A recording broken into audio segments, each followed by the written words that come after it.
Hello again. What did I hear? What did I know? I heard there's an airline. I believe it's Uzbekistan. I'm not certain of the pronunciation, but I'll provide the spelling in the video. And what they're going to be doing, they're going to be weighing the passengers along with their carry-on luggage, as they should. It costs more money to fly a 250-pound person than it does to fly a 180-pound person. I mean, that's just physics. More energy is going to be expelled flying the heavier person versus the lighter person. Now, one of the things people aren't aware of, or most people aren't aware of, in aviation, it's called the CG, center of gravity. The center of gravity becomes critical in small airplanes, not so much in large airplanes, but obviously they're affected the same way as our small airplanes. There's limitations for all aircraft based on weight. A gallon of fuel weighs 6 pounds. Now, when you consider how many thousands of gallons of fuel go into an aircraft, it's pretty amazing.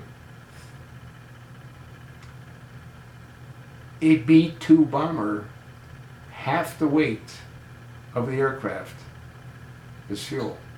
I believe it holds 28,000 gallons. Multiply that times 6, so it's about 190,000 pounds. It's pretty amazing. I think airlines are going to eventually charge passengers that weigh more than an accepted amount. I think what's shown in this particular article is about 196 pounds for a man or a woman. And anything above and beyond that, at the present time, they're not talking about charging a premium. But I believe that's where it's all headed. And it won't just be Uzbekistan Airlines. All the airlines, I believe, are going to head in that direction. And I think they should. You know, I used to work for Rockwell International, and I flew, well, in American alone, I had close to 1 million miles. And I flew all the airlines. The last thing you would want to do is sit beside someone that was 250, 300 pounds. It made the flight unbelievably uncomfortable. And many of us, I'm sure, have sat beside people that were grossly overweight. And they can relate to what I'm making reference to. But when you flew as much as I did, you had a tendency of coming up against many overweight people. The good news is I usually flew business class, and domestically I always flew first class. Why? Because I flew so much. I had a platinum card on American Airlines. A platinum card enabled me to reserve a first class seat 72 hours in advance for a minimum dollar additional purchase. I think it was $25, if I'm not mistaken. In either case, I think this is where it's all headed, as it should. People need to realize that safety is an issue. And if you've got an airplane full of people that are grossly overweight, that could affect the flight.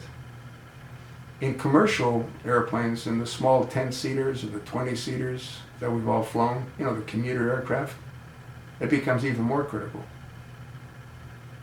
I was on a flight from LA to Santa Barbara on American Eagle. And they had to take fuel off the plane or ask passengers to get off the plane. To take fuel off the plane didn't make any sense. So they asked for volunteers to get off the plane. 3 people volunteered. They were given financial consideration in the form of additional vouchers. Aviation safety is the key issue. And again, in large aircraft, they're affected with center of gravity the exact same way a small airplane is. And with too much weight, the outcome could become very unpleasant for everyone. And once again, I think that people that get on an airplane and they weigh 250, 300, 400 pounds need to be charged a premium. Right now, that's not a requirement. But I'll bet you that's where it's all headed. That's sort of what I think. Let me know what you think. Are we going to have people putting up lawsuits saying that they're being targeted? They're being discriminated against? Probably. We'll see. Won't we?